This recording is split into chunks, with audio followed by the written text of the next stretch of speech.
Today's consumer investigation takes a look at New York towing laws. There are perhaps few things more frustrating than walking outside to find that your car has been towed. But Deanna, one of our colleagues was far more frustrated days after the tow, right? Oh, that's right, Brett. News 10 NBC's Nikki Rudd was really frustrated when she got the bill. Almost $5,000 for a 33-mile tow. So she asked me, Deanna, is that legal? That's the question I set out to answer. Everyone was going slow and in a single lane. It was just after midnight on December 21st. Be sure to tune in tomorrow morning at 6 o'clock.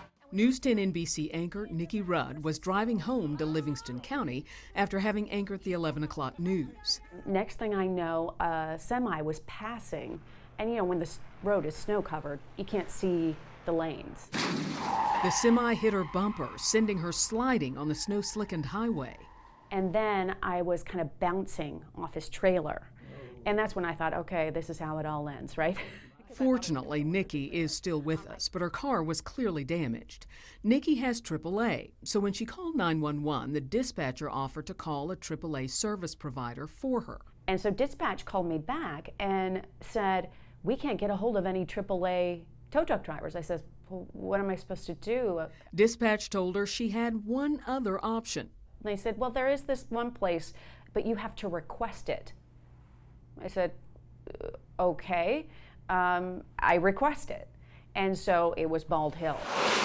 What Nikki didn't know is that Livingston County has an approved list of tow truck companies. The sheriff told me that Bald Hill is not on that list because of past billing complaints. So in Livingston County, to get an unapproved tow truck company, the motorist must ask for it. My husband asked them to take it to a collision shop of our choosing. They said, no, we have to take it back to Bald Hill. They had no idea that would cost them $1,050 in storage fees, and that's not the half of it.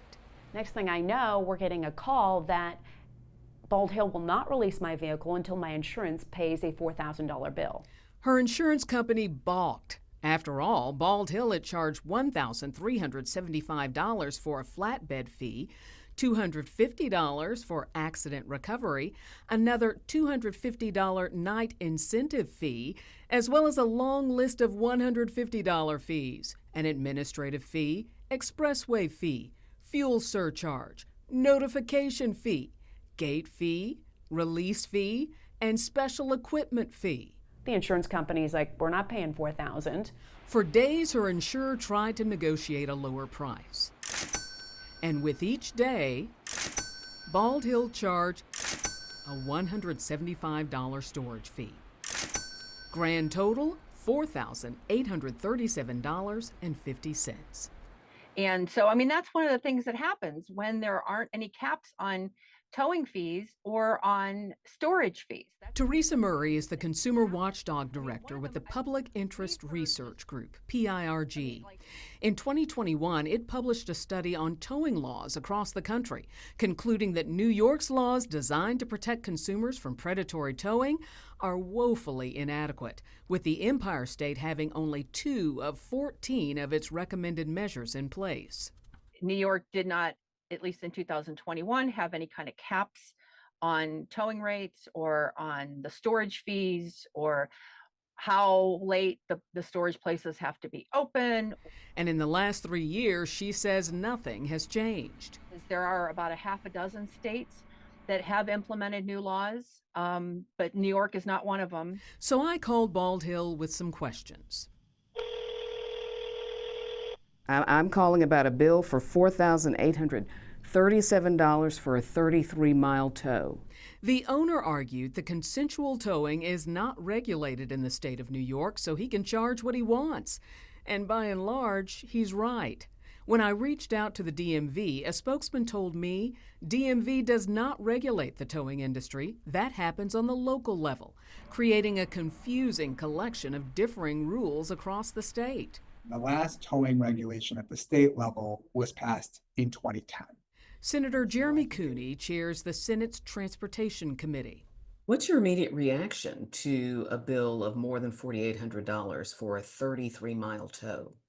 That seems outrageous. Outrageous? Perhaps, but in the absence of state regulations, perfectly legal. We need to reevaluate this. As the new chair of the Transportation Committee, I'm absolutely committed to taking a look and offering legislation that would address this issue. For Nikki, state changes can't come fast enough. And he maybe thinks that it's okay because he's doing this to insurance companies, but we all pay for the insurance and everyone ends up paying more because of stuff like this. Charge a reasonable rate. And I have to mention, journalistic ethics would dictate that I not write this story if Nikki in any way benefited financially from my investigation. But as you heard, her insurer had to pay, which essentially means we all pay by means of higher premiums. In addition to PIRG's criticisms of New York's few towing protections, the group towinglaws.com gives New York a D-. So what should you do if you're towed?